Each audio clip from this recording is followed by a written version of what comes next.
어저께까지는 두로에 대한 심판의 이야기였죠. 에스겔서는 전체적으로 보면은 이제 뒤에 거는 얘기할 필요가 없을 것 같고, 지금까지 한 거를 말씀을 드리면 1장부터 24장까지는 예루살렘에 대한 심판에 대한 이야기였어요. 그리고 25장부터 이제 25장부터는 이방 나라에 대한 심판입니다. 그래서 뭐 암몬, 블레셋, 모압 이렇게 심판의 이야기가 나오고, 우리가 26장부터 어제 말씀까지는 두로에 대한 심판이었죠. 두로를 보면 마치 지금의 어느 나라가 생각이 납니까? 미국이 생각이 나요, 저는. 그러니까 그 당시에 최대의 강국이었고 부와 경제를 이 두로만큼 누린 나라가 없었어요. 그래서 굉장히 강한 부를 누렸던 경제적으로 그런 나라였지만 하나님의 심판을 받아서 어제 몰락을 하고 말았습니다. 자신이 신이라고 생각했기 때문에 하나님께서 그거를 깨우쳐 주신 것이었죠. 오늘은 두로와 우리가 보통 두로를 얘기할 때 시돈을 같이 얘기하거든요. 두로와 시돈. 오늘 보니까 시돈이에요. 시돈에 대한 심판의 이야기인데, 하나님께서 이스라엘을 괴롭히고 멸시하던 시돈이었어요. 그러니까 이스라엘 민족을 괴롭혔던 나라들을 하나님께서 하나씩 심판을 해 가시는 것이죠. 그런데 하나님께서 심판을 하시는 것은 보복이 목적이 아닙니다. 오늘 말씀에도 나오지만 내가 여호와다라는 것을 알려주시기 위한 목적이 있어요. 우리 두로 심판을 보면서 계속 이야기를 하죠. 심판의 목적은 내가 누구인지 알게 하기 위해서다 이거예요. 내가 누구인지 알았더라면 이스라엘을 공격하지 않았을 거예요. 근데 몰랐기 때문에, 나의 백성을 공격했기 때문에 나의 존재를 내가 알려주겠다, 이런 뜻이거든요. 오늘 말씀도 그런 말씀인데 오늘 말씀으로 좀 들어가 보도록 하겠습니다. 안 넘어가네요. 네, 여호와의 말씀이 또 내게 임하여 이르시되 인자야 너는 얼굴을 시돈으로 향하고 그에게 예언하라. 자, 이 말씀은 이제부터는 시돈이다 이 이야기죠. 시돈은 두로의 북쪽에 위치한 항구 도시예요. 두로와 가까운 관계를 맺고 있었고 이스라엘에게 우상숭배의 영향을 끼친, 아주 우상숭배를 할 수 있도록 만들어준 그런 나라이기도 하죠. 대표적으로 시돈의 왕의 딸 기억나시나요? 시돈 왕의 딸. 그래서 우리가 성경을 잘 봐야 돼요. 자꾸 들여다봐야 됩니다. 이름은 아는데 시돈의 딸인 줄은 오늘 아시는 분들이 있군요. 네, 이세벨. 우리 사모님도 오늘 알았습니다. 와, 시돈의 왕의 딸 이세벨. 이세벨이 누굽니까? 북이스라엘을 망가뜨리고 남유다를 망가뜨린 사람이에요. 누가 그렇게 될 거라고 생각했겠습니까? 아합이 이세벨과 결혼해서 완전히 아세라판을 만들어 놨죠, 나라를. 그 영향을 또 누가 받았어요? 남유다가 받았잖아요. 그래서 온 이스라엘이 이 이세벨에 의하여서, 결국은 시돈에 의하여서 이스라엘이 망하게 되어진 것이죠. 자, 그런 시돈을 향해서 하나님께서 말씀하시는데 얼굴을 시돈으로 향하라라고 얘기하시는 거예요. 하나님께서 이제 시돈에 대한 심판을 말씀하시기 위해서 이렇게 말씀하시는 겁니다. 너는 이르기를 주 여호와께서 이같이 말씀하시되, 전하라는 이야기죠. 시돈을 향하여 향하라고 말씀하신 다음에 이제 주 여호와께서 이같이 말씀하시되 시돈아 내가 너를 대적하니 하나니 너의 가운데에서 내 영광이 나타나리라 하셨다 하라. 자, 무슨 말씀이에요? 나는 이제부터 너를 대적하겠다 이 얘기예요. 그래서 너의 가운데 내가 어떤 존재인지 알려주겠다. 내 영광이 너에게 나타날 것이다. 이렇게 이야기를 합니다. 여기서 너의 가운데 내 영광이 나타나리라고 말씀하셨는데, 하나님께서 내 영광을 나타난다고 했을 때는 크게 세 가지로 우리가 볼 수가 있어요. 첫 번째는 하나님의 주권이 드러난다는 뜻이에요. 강대국처럼 보였던 시돈도 하나님의 통치 아래 있다라는 사실을 알려주는 내용이죠. 두 번째는 하나님의 공의가 드러난다는 뜻이에요. 하나님은 자기 백성을 멸시하고 악을 행한 나라의 죄를 그대로 내버려 두지 않으시는 하나님이시다. 세 번째는 하나님의 거룩함이 드러난다는 뜻이에요.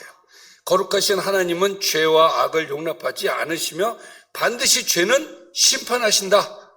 그것이에요. 그것은 이방인이든 자녀이든 상관이 없어요. 죄를 지은 자에게는 반드시 심판을 하신다. 왜?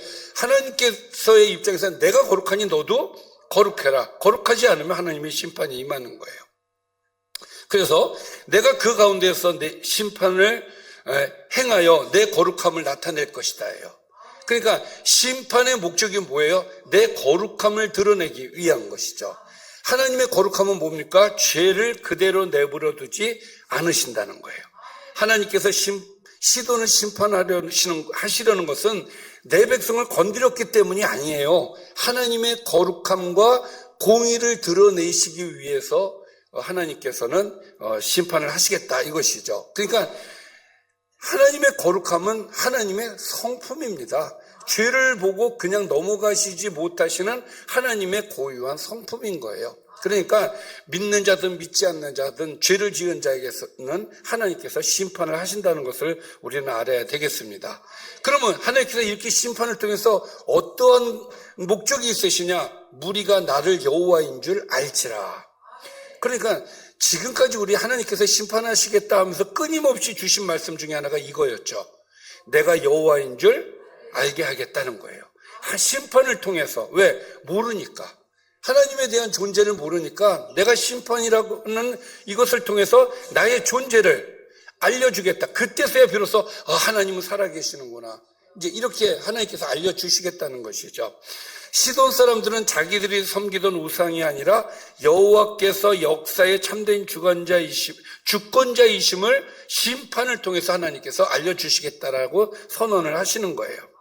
그래서 하나님을 자발적으로 인정하지 않던 그 시돈 사람들도 결국 하나님의 심판 앞에서 하나님이 이 땅의 주권자이시구나 이것을 알게 하시겠다는 거죠. 근데 알게 된 때는 이미 늦는 거죠. 그 전에 알아야 되겠죠.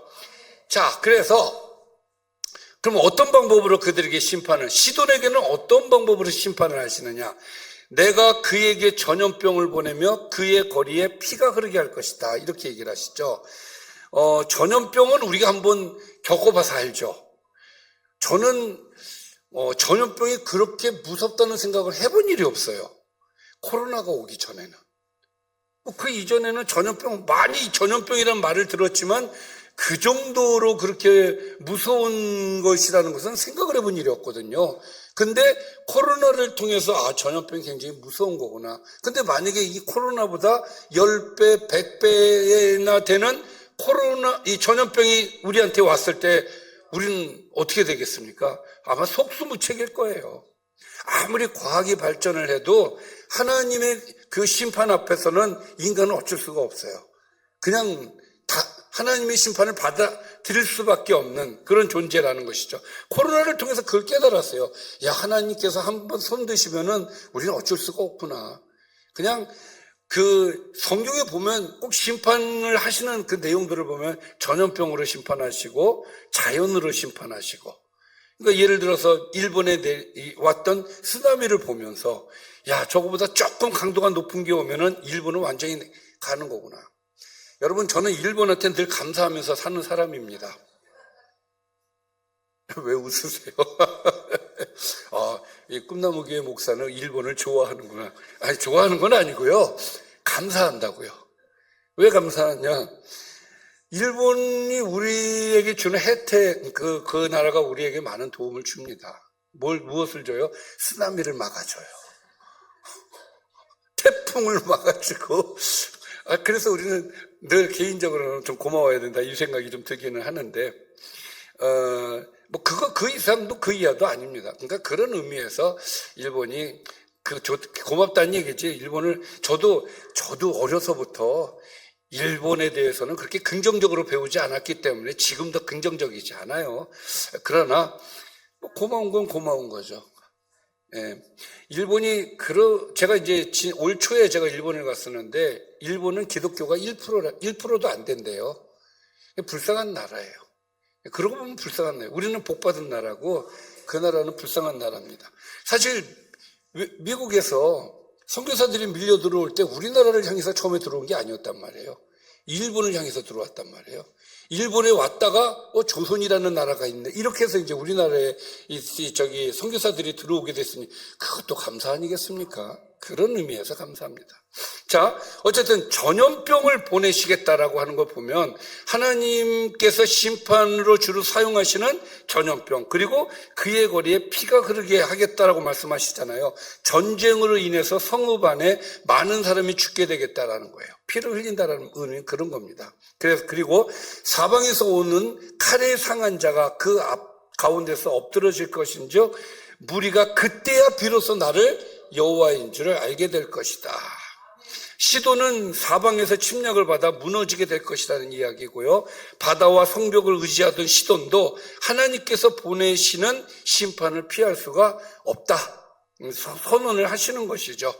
자, 그래서 무리가 나를 여호와인 줄 알게 하겠다. 이건 22절 말씀에도 나왔던 건데 22절뿐만이 아니라 23절뿐만이 아니라 이 말씀은 계속 나왔어요. 심판을 통해서 여호와의 존재를 드러내시겠다라는 말씀은 계속 주셨어요. 그러니까 심판의 목적은 무엇이냐? 나를 알리는 거예요. 하나님을 알리는 겁니다. 너 나 몰랐지? 그랬으니까 대적하고 그랬지 않았겠습니까? 그러나 내가 분명히 알게 해줄게. 나는 살아있어. 나는 살아있는 존재야. 이것을 알려주겠다라는 것이죠. 근데 그때 알면 뭘 하겠습니까? 이미 때는 늦은 것을. 그래서 감사한 것이죠.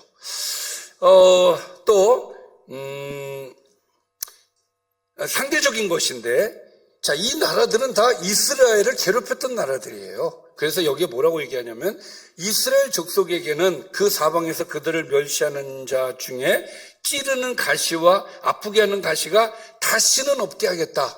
그러니까 이방 나라들을 하나님께서 심판하심으로써 내 백성을 나는 보호할 거야. 그 얘기를 하시는 거예요. 그러니까 이 말씀을 보면, 자, 아까도 말씀드렸지만 1장부터 24장까지는 이스라엘에 대한 심판에 대한 이야기였단 말이에요. 그러면 우리가 생각할 때, 아니 그러면 하나님 처음부터 심판하지 말고 그냥 내버려 두시지, 심판은 심판대로 하시고 이거는 또 뭐냐, 이렇게 얘기할 수 있지만 하나님은 어떤 하나님이시라고요? 거룩하고 공의로우신 하나님이시기 때문에 이스라엘 백성이 잘못한 건 잘못한 거에 대해서 물으신다는 거예요. 그냥 내버려 두시지 않는다는 거죠. 정으로 따지면 우리는 용서가 돼요. 내 자녀가, 내 딸이, 내 아들이 도둑질을 하고 왔어. 덮어주고 싶어요. 이게 부모예요. 그런데 상대방은 걔는 벌을 받아야 돼. 이렇게 생각한단 말이에요. 누군가가 우리 집에 와가지고 도둑질을 하고 나갔어요. 그 도둑을 잡았어. 그럼 우리는 어떻게 생각합니까? 걔는 벌을 받아야 돼요? 안 받아야 돼요? 받아야 된다고 생각하지만 그 사람의 부모는 아니야, 우리 애는 잘못한 거 없어. 용서받아야 돼. 이게 입장의 차이이지 않겠습니까? 하나님께서는 자녀든 자녀가 아니든 간에 잘못한 사람에 대해서는 심판으로 하나님께서는 심판으로 가신다라는 이야기죠. 근데 그 심판은 그 심판이고, 그럼에도 불구하고 이스라엘을 괴롭혔던 어떤 존재, 찌르는 가시와 아프게 하는 가시, 이런 존재들은 하나님께서 심판하시겠다는 거예요. 그래서 여러분, 이거를 나한테 적용이 되어지면 어떻게 적용이 되어지냐면, 나를 찌르는 가시, 나를 아프게 하는 가시는 하나님께서 다시는 없게 해주시겠다라는 말씀으로 우리에게 주시는 거예요.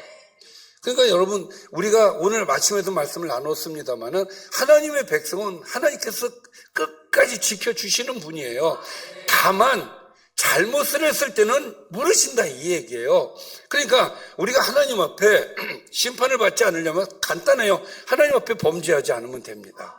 근데 우리 그리스도인들도 하나님 앞에 범죄하는 경우가 되게 많거든요. 그래서 심판을 받는 거예요. 그러니까 그리스도인들이라고 해서 하나님께서 무조건 심판하지 않는다. 내 새끼니까 심판 안 한다. 절대 안 그렇습니다.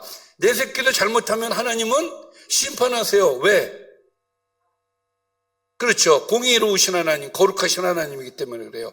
내 자식이 잘못해도 매를 드신단 말이에요. 근데 그건 정신 차리라고 주시는 매지 죽으라고 주시는 매는 아니다 이 얘기예요. 그러니까 우리가 하나님 앞에 그런 어떤 징계를 받지 않으려면 우리는 어떻게 해야 됩니까? 하나님 앞에 범죄하는 일이 없어야 돼요. 죄를 지으면 안 돼요. 예를 들어서 여기에서 나를 찌르게 하는 가시, 아프게 하는 가시가 있습니다. 너 어디 한번 죽어봐라. 너 나 아프게 했지. 너 나 찔렀지. 대항하면 나도 심판을 받는 거예요. 그러면은. 왜? 대항하는 그 순간 그것도 죄가 되는 거기 때문에 그런 겁니다. 원수는 누가 갚는다고요? 하나님이 갚으신다고 했어요. 그러니까 그 하나님 앞에 맡기고 내가 하나님 말씀에 순종하면 원수는 심판받고 나는 은혜를 받는 거예요. 그러니까 이걸 명심하셔야 돼요. 똑같은 사람이 돼서 하나님 앞에 똑같은 심판을 받으면 그건 어리석은 거예요. 하나님을 모르기 때문에 그러는 겁니다. 오늘 말씀처럼. 자, 그래서 이스라엘 백성에게는 아직 희소식이죠. 찌르는 가시와 아프게 하는 가시가 다시는 없을 것이다. 여기서 찌르는 가시, 아프게 하는 가시는 이스라엘을 지속하게 괴롭혔던 주변의 민족들을 얘기해요. 여러분, 가시는 작아 보여도 몸에 박히면 굉장히 심한 통증을 주죠.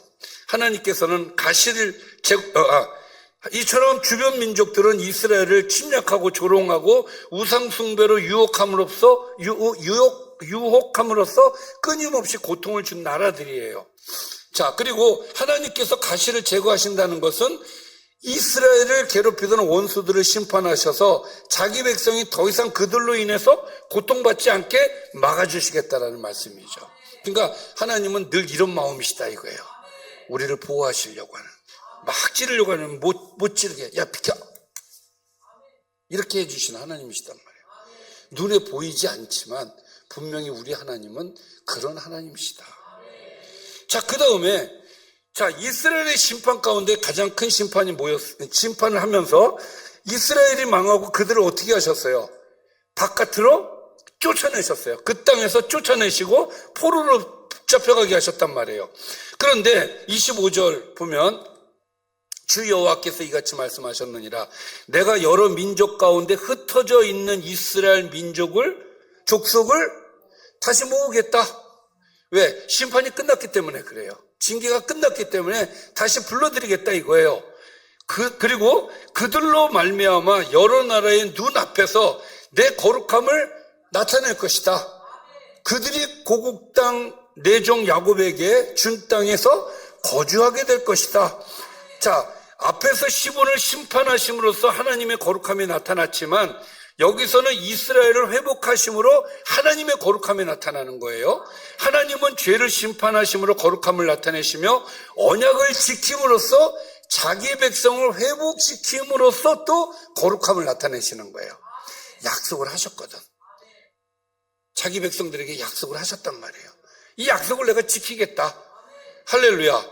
우리는 하나님과 우리의 관계가 어떤 관계입니까? 언약 관계예요. 하나님께서 우리에게 주신 약속이 성경책이죠. 하나님은 우리에게 약속을 주신 것, 성경을 주신 것은 약속 관계이기 때문에 우리에게 성경을 주신 거예요. 그래서 우리는 성경을 일컬어 약속이라고 얘기하는 겁니다. 성경은 약속이에요. 구약과 신약. 그렇죠. 구약이 뭐예요? 옛 약속. 신약이 새로운 약속. 약속이란 말이에요. 그 약속을, 여기에 있는 건 내가 다 지킬 거야. 다 지켜야만 하나님이 거룩하신 하나님이에요. 안 지키시면 그 하나님은 가짜 하나님입니다. 버려야 돼요. 믿을 이유가 전혀 없죠. 그러나 하나님은 어떤 분이세요? 거룩하신 하나님이시기 때문에 여기 있는 말씀이 하나도 땅에 떨어지는 일이 없어요. 100% 이루어지는 줄 믿습니다. 자, 그래서 하나님의 약속이 뭐였습니까? 고국 땅, 곧 내 종 야곱에게 준 땅에서 거주하게 될 것이다. 포로로 잡혀갔지만 그럼에도 불구하고 하나님은 어떤 마음이셨느냐? 그들이 다시 이 고향으로 되돌아와서 여기서 행복하게 사는 것을 하나님이 원하시는 거예요. 그게 하나님입니다. 하나님을 알아야 될 줄 믿습니다.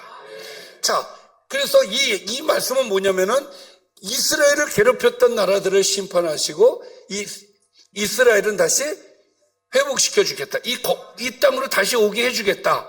근데 하나님은요, 여기에서 머물지 않아요. 하나님은 고국 땅으로 오게끔 주는 것만으로 끝나지 않아요. 하나님은 어떤 하나님이시냐? 그들이 그 가운데서 평안히 살며 평안하게 살게 해주시겠답니다. 하나님은 그들이 고국으로 들어와 두려움 없이 평안하게 살게 해주시겠다는 거예요. 그러니까 성경이 말하는 평안은 단순히 전쟁이 없는 상태를 말하는 게 아니라 하나님의 보호 안에서 누리는 안정과 평안입니다. 할렐루야. 그리고 그 안에서 집을 건축하며 포도원을 만들고, 집을 건축한다는 것은 뭐예요? 정착을 하게 해주시겠다는 거예요. 이제는 다른 곳으로 떠나지 않게 해주시겠다는 이야기예요. 또 포도원을 만든다는 것은 미래를 이야기하는 거예요. 포도를 심으면은 포도가 그 다음에 우리가 포도를 먹을 수 있죠. 예, 그건 모르시는 분이 하시는 거고. 근데 몇 년 기다려야 돼요?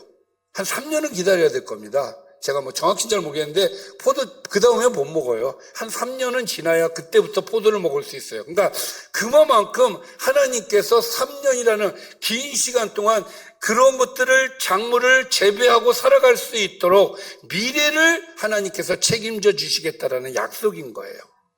자, 그리고 그렇죠. 그래서 하나님의 회복은 단순히 상처를 겨우 치료하는 데서 끝나지 않고 다시 집을 짓게 하시고 일하게 해주시고 열매를 기대할 수 있는 새로운 삶을 주시는 데까지 하나님께서 우리에게 회복의 은혜를 주신다는 거예요. 그래서 이스라엘이 스스로 원수를 갚는 것이 아니라 하나님께서 친히 공의를 시행을 하시는데 그들이 평안히 살며 내가 그 하나님 여호와인 줄 그들이 알 것이다. 자, 저들은 매를 맞으면서 하나님 이렇게 살아계신 하나님 이렇게 되지만 하나님의 백성에게 있어서는 회복을 보면서 나의 하나님 이렇게 되는 거예요. 우리 하나님은 나의 하나님인 줄 믿습니다. 자, 그러니까 오늘 아침에는 참 하박국이 암울한 이 나라가 초토화되고 이런 것 때문에 마음이 떨릴 정도로 진짜 막 그랬지만 그럼에도 불구하고 구원의 하나님을 그가 믿고 하나님 앞에 나갈 수 있었던 것처럼 우리도 정말 어떤 경우에 우리가 하나님의 징계를 받을 수 있어요. 그러니까 뭔가 문제가 생겼을 때 저는 늘 그럽니다. 이게 하나님의 징계인가 아니면 하나님의 또 다른 어떤 계획이신가. 왜냐하면 내가 잘못을 안 했는데도 하나님께서 내게 어려움을 주실 수도 있어요. 성경에 보면 그런 경우도 많습니다. 그러나 잘못을 했을 때 매를 드시는 경우가 더 많아요. 그러면 내가 뭔가가 문제가 있을 때 내가 무엇 때문에 이런 상황이 되었는가, 내가 하나님 앞에 잘못한 건 무엇인가, 저는 항상 그거부터 먼저 생각해요. 그리고 하나님 제가 뭐 잘못했습니까? 묻기도 해요. 그러면 하나님께서 알려주셔요. 그러면 하나님 제가 이것을 잘못을 했네요. 하나님 용서해 주세요. 그걸 겸허히 매 맞고 피해갈 수 없는 거예요. 잘못했으면 맞는 거지 어떡하겠습니까? 맞고 하나님 저 정신 차릴게요. 근데 그 매는 나를 죽이는 매는 아니단 말이에요. 정신 차리라고 따끔하게 주는 회초리 정도이지 나를 완전히 죽이는 매는 아니란 말이죠. 그러면 매 맞고 저 이제 정신 차리고 이제 하겠습니다. 이렇게 하나님 앞에 나가면 하나님은 어떤 하나님이에요? 우리 아버지시란 말이에요. 우리 아버지께서 우리의 필요한 거, 우리가 살면서 우리가 누려야 될 모든 것들 하나님께서 다 우리에게 공급해 주실 줄 믿습니다. 제가 바라는 것은 하나님께서 우리 교회에 큰 경제적인 부를 주셔서 이 말씀은 이 경제적인 부라는 건 여러분들이 누릴 혜택인 거예요. 제가 돈을 벌 수는 없잖아요. 하나님이 너 나가서 돈 벌어. 그러면 이제 나가서 돈을 벌어야 되겠지만 하나님께서 너 목회하지 말고 나가서 돈 벌으라고 하면 되겠습니까? 사실 저는 개인적으로 그랬으면 좋겠어요. 돈 벌러 나갔으면 좋겠어요. 근데 하나님 그게 아니라 여러분들을 통해서 하나님 역사하실 줄 믿습니다. 그러니까 교회가 할 일이 많아요. 저희 교회 할 일 진짜 많습니다.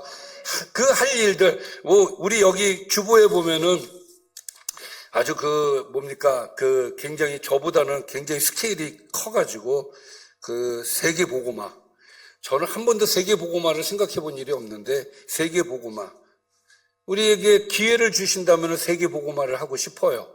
그러려면 어떻게 해야 돼요? 세계보고마 할 수 있도록 하나님께서 경제적인 능력을 주셔야 이것도 할 수 있는 거예요. 아니 주시면 해야지.